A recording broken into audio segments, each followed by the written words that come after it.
So kibbutz is a farming, or used to be a farming community in which it's as close to communism as you can come, right? Everything is communally owned, everything. So nobody has a job, one job. They rotate the jobs.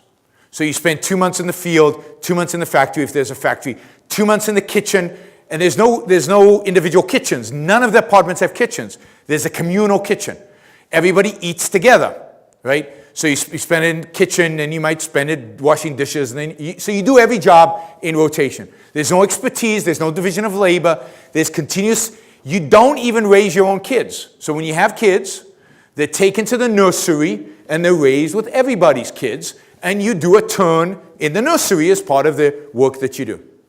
Now, these are about as close to communism as you can come, about as close to socialism as you can come without kind of government imposition and authoritarianism. They were experiments that were tried in Israel. The founders of Israel were very socialist, many of them communist. And they survived about, I don't know, some of them survived about 70, 80 years. But this is the secret nobody tells, that they've always been subsidized. They were never economically viable entities. They were always subsidized. Originally, they were subsidized by rich Jews overseas who used to send them checks. When the State of Israel was founded, they were subsidized by the government.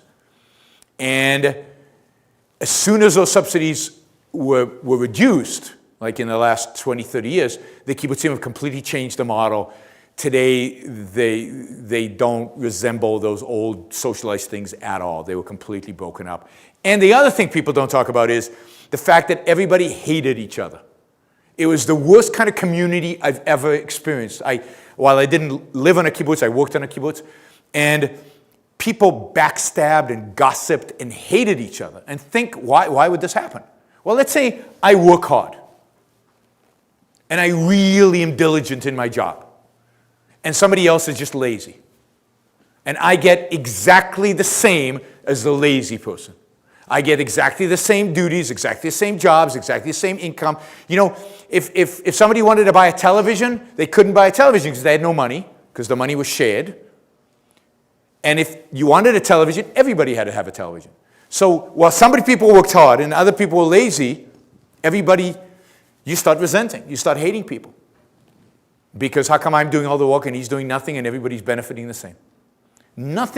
There's no more sicker a social environment than a socialist or communist type environment where everybody resents and everybody's envious constantly.